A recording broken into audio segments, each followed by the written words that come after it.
Hey everyone, it's Melissa. I hope you're doing amazing. I have an exam in 7 days and I want you to come with me so that we can plan this out together.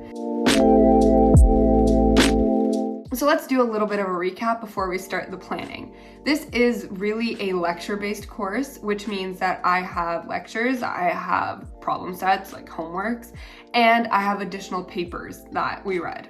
So normally I'd say that when you're prepping for an exam, give yourself at least 2 weeks to study. However, since this is literally my only exam for this entire semester, which is mind-blowing, I love 4th year, basically that means that I could commit an entire week to just study for this one class. So I feel fine with just giving it a week, but my general rule of thumb is to do at least 2 weeks. Okay, so let's start off with the Notion page. Okay, so first thing I always do is I make it widescreen just because that's how I prefer looking at it. Okay, I'm gonna go on Unsplash. Okay, I have the page all designed. I put a little radio on top because it's radiochemistry and a little lung because it's molecular imaging.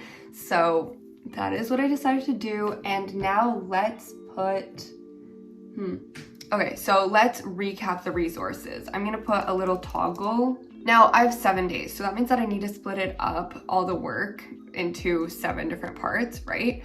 And the way that I'm gonna do that is just by using a table. So the way that I've decided that I'm gonna do this is I'm gonna review the lectures 3 per day, well, actually 3 one day, 4 the other day. And I'm gonna do this on Saturday and Sunday because tonight I think what I really wanna do is look over some of the papers since that is a lot more work and compiling them is going to take a lot more work, and also it's already halfway through the day. So okay, so the way that I have it set up is I will have finished reviewing everything except for rewatching the lectures in the first 2 days. Honestly, in terms of rewatching lectures, I don't really recommend people do that unless you know there's specific parts that you missed, or if you missed a lecture or whatever.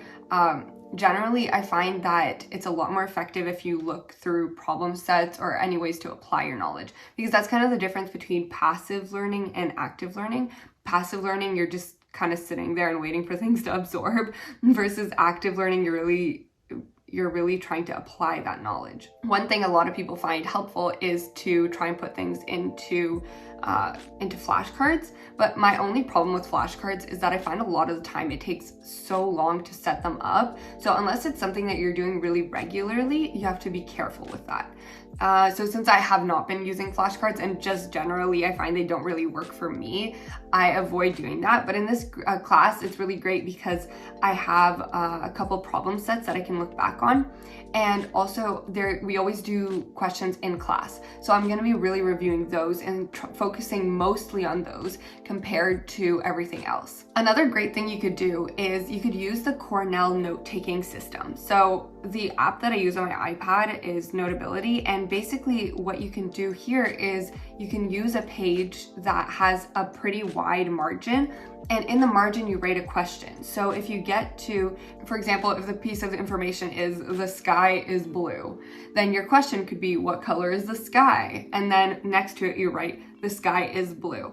And that way, when you're studying, you can just cover up your answers and you have automatic questions. So it's kind of like flashcards, I guess, except it's less work, I find, because I do it in the moment. And also I find that this is a great way to practice active listening. So when you're sitting in a lecture, instead of just writing down every single thing that the teacher says, what you can do is you can try and think of these questions. Instead, while the teacher is talking, you're actively writing down questions, which will later make you kind of think of that, and it's a better way to encode memories and remember things longer. So since I reviewed everything, or I will have reviewed everything tomorrow and the day after, what I'm gonna do is I'm gonna repeat that whole process. So studies have shown that to memorize things or to know it best, you need to repeat it at least 2 or 3 times. Now, ideally, this will be over a long period of time, so like a couple weeks, but since I only have 1 week, we're just gonna repeat it every few days, and that will have to do. But again, this is still much better than, I guess, memorizing everything the night before. The reason things don't work the night before is because you forget most of what you memorized the first time you go through it. All right, and honestly, that's it. So I made this really simple page, and honestly, you don't have to spend a lot of time organizing yourself, and you don't have to spend a lot of time making your things pretty. So I like Notion because everything's kind of like all in one place. But whatever you use to organize yourself, my number one tip when studying is just don't spend a lot of time making it pretty, making it perfect, whatever. Make some kind of plan and move on. And if you need to change that plan down the line, that's totally fine. Just make sure you have space to move around. For example, in my plan, I know I will review everything at least twice. In those last 2 days before the actual exam, I'm just going to go over the especially difficult parts. So I know that I have that buffer in there in case, for example, let's say Monday I can't do anything. I just move everything over one day and it's totally fine. And that is really important to have in your study schedules because it'll relieve your stress and it'll also make sure that you're extra ready. Another thing you can do is if your notes are online, like let's say you use Google Docs or whatever you use, you can just put the links directly into, for example, your Notion page or wherever your plan is. And that way you kind of have access to them immediately. I personally don't do that because I prefer to take notes on my iPad. So I would have to upload them to my computer and then upload them to Notion. So it doesn't really work for me, but it is a suggestion. You know, maybe it works for you.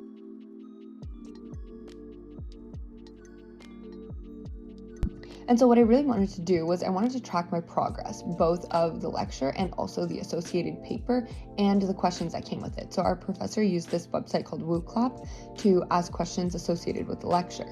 And what I did was I connected 2 databases. So one was with the progress, and then the other one was just underneath the number of papers read.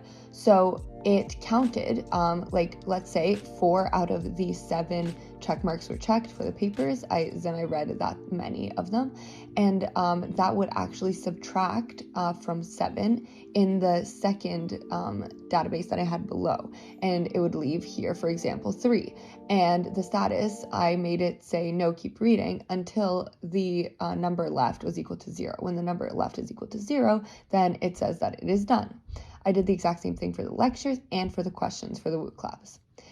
And that way I connected, so I had connected them actually using roll-ups, and I connected it in order to be able to have a visual representation. And I think that having these connected databases are an excellent way to actually keep track and to have Notion do some things for you. I'm not going to discuss roll-ups right now just because it is such a long topic and I think that this video is already long enough. So I will do a separate video on that because they are super useful. Another thing that I did is I added in the course syllabus, and this is just so that I had it handy and I could look at it whenever.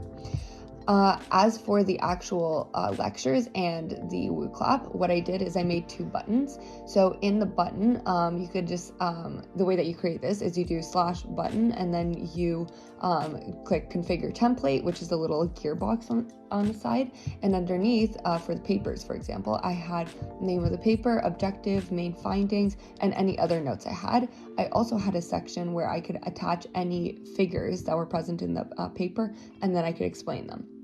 For the WooClap button, what I had is I had a list of options, and this is because most of the time the questions asked in class were multiple choice because we would answer on our phones.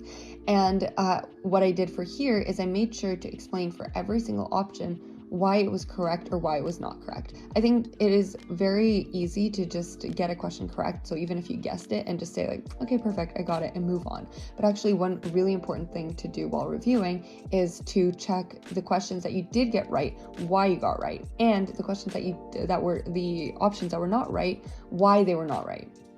So you want to check why the option that you chose was correct and really make sure you understand it, and why the options you did not choose, why they were incorrect. And that way, so I repeated all of that, went through all of that. So for the lectures, what I did is I made a button using the Cornell Note system. So I called it the Cornell Note Question Answer button, and when it opens, I had a toggle. So in the toggle, I would write the question, and in the list underneath, I would write the correct answer. And that way, all the notes for the course were actually put in this question and answer format. And that way I made sure that I had not only reviewed it, but also applied it in such a way that I thought of a potential question. I hope that this helped you, that you saw the process in which I planned my week, which I planned by studying, and maybe that will help you. If you reach the end of the video, leave the little book emoji down in the comments. And if you liked it, don't forget to like and subscribe. How do you study? Do you prepare, or do you plan out how you're gonna study, or do you just go and just do it, just look through everything? How do you take your notes? Do you prefer to just look at the lectures, or do you rewrite everything the professor does? Do you have any other tips for planning your study week? Leave it all in the comments below, and I will see you next time. Bye.